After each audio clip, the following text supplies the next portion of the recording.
Alrighty then. You okay? You have fun with Uncle Jordan? Did you play any Rocket League? Is he better than me? Yes. What? What do you mean he's better than me? And we are home. Alright, so Daddy's just got to go to the shops after and just get some bread and milk. And you said you wanted some nappies and stuff as well, innit? Yeah. Yeah. Now that Daddy duties are taken care of.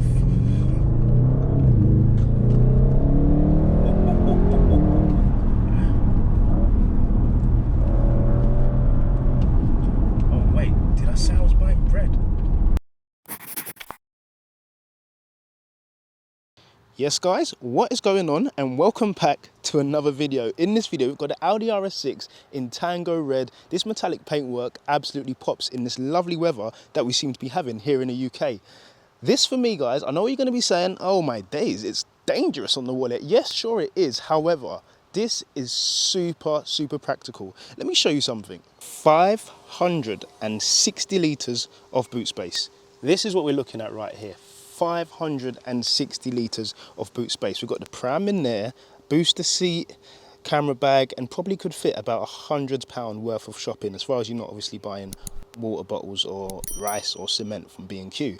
This is serious, and this car has got supercar power. We will touch on power in a bit, but guys, practicality wise, space, this is definitely what you want to be looking at.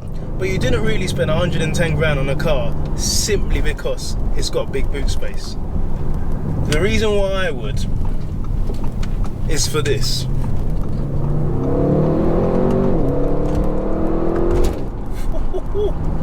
And that, ladies and gentlemen, is a V8 twin turbo pushing out 600 brake horsepower and 800 newton meters of torque. The torque, how does it feel?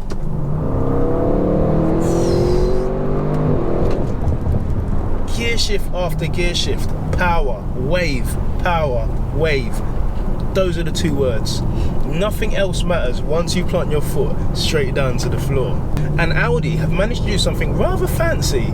Normally on the ratios, it's normally 40-60, something like that in terms of rear to front grip. This, however, is quite tricky. If you lose grip on the rear, it's going to give you 70% to the front. And if you lose grip on the front, it's going to give you 85% of rear end fun. Of rear end grip, but we'll call it fun, because we all like a bit of traction fully off in the wet, just to keep us on our toes. Something else that's quite fancy as well is when you are manoeuvring and doing your little 3-point turns, you get something called rear end steering. So the rear wheels actually mimic the fronts. They don't obviously turn full circle. They actually give a little bit of a turn to allow you to make those 3-point turns, which is great when you're parking in tight space or when you need to come out from a tight space. And we must touch on this adaptive suspension. Like most cars, comfort, dynamic, you go from hard to stiff. This, however, has got something that it's next level. I want to call it air suspension. Once you are at a comfort ride or comfort mode, you then have a further option to change how high the car is or how low the car is. So say if you're on a road like this, which isn't the greatest, and you're in comfort and it's still too firm, raise the car up a bit, take a bit of weight off the dampers, give them a break of carrying your fat ass all the time. It's going to do the job. It's going to do the job really well, and that's something that I have to say. Sure, it's sport suspension, so like you saw on these roads, it's quite firm when in sport, but in comfort it does it really well. And to add to it, these seats, the sport seats, they're a dream come true. I did a 60-mile journey and I got out thinking that I was in a limo. It's really comfortable. Had the wife in the back, 2 kids. Oh, it was a dream come true. Let's not talk about MPG right now though, we'll touch on that in a second. Now the Audi RS6, it's always been known as the best looking estate car. I know there's a few others, you've got the E63 wagon and the BMW wagon and you've got the Porsche Panamera, but this, how mean it looks, it really suits the car. And it's that V8, that growl with the sports exhaust that is an option. Listen to this, oh Lord, it's absolutely insane. Absolutely insane. So I know what you're thinking. This car, lovely looking, practical, the nuts, the big boy, the RS6, everyone's favourite weapon. It does get better because, as Peter Parker's uncle said, with great power comes great responsibility. This is actually quite responsible. It's got something called cylinder on demand, which means that it will reduce the amount of cylinders that the car is running. Audi do claim this will reduce fuel usage by 5%. And to be honest, on a long run, 60-mile run I did the other day in this, I managed to see 30 mpg. Like I said, it does its little cylinder magic stuff and it managed to get 30 mpg, which is okay. However, this sort of car with this sort of engine, do you really want to be driving in efficient? So it's efficient and it's got a little fancy trick that the engine can do, but this car isn't just about the engine. The interior, the pan roof, the comfort and sound pack with the Bang & Olufsen system, it's a no-brainer when it comes to speccing an Audi. You want to tick every possible box and then slip the old dealership guy, slip him a little drink or two. Hey mate, have a look Azade on me. I got you the orange, not even the original, a bit of spice. But this car in the Tango red metallic paintwork, sports exhaust, pan roof, comfort and sound pack, it's an absolute chicken dinner. Now the strengths: supercar power with loads of practicality. And let's just forget the wallet for a minute, because we're in a fuel crisis, or whatever the hell they're doing to fuel prices right now. So even filling up a Nissan Micra is probably going to feel like a stretch at times.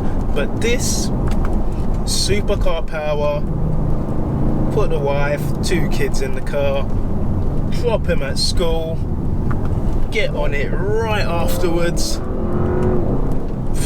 Why not? Why bloody not? Suffer the consequences later. Get familiar with your bank manager and you're happy as Larry.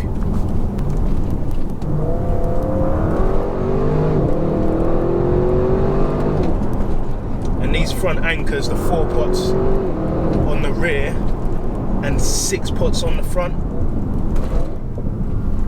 they really do encourage you to get on it, because this is a really heavy car, and you can see that. You know this car is putting that power down, but with the weight it doesn't feel as fast as it's actually going, only until you look down. You're like,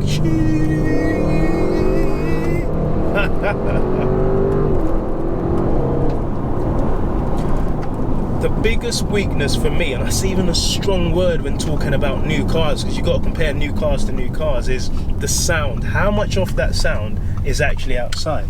And unfortunately, a lot of it is definitely coming through the cabin. And I know it's an easy thing to talk about sound, we're in 2022, emissions and whatnot, but the RS6 will always sound like an RS6. The RS range will always be spot on, and a lot of it is coming through the speakers.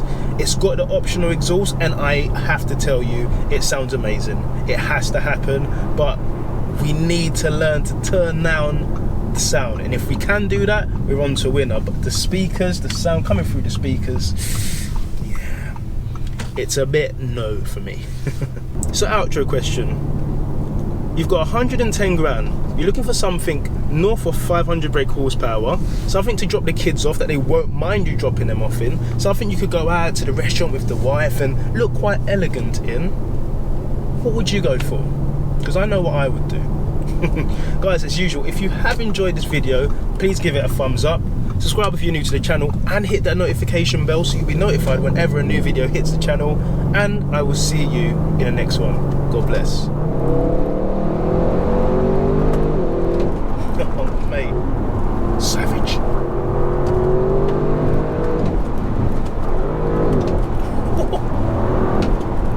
It's insane. I do 60, and the thing is, with the camera, how you manage to make the camera look, speed it up.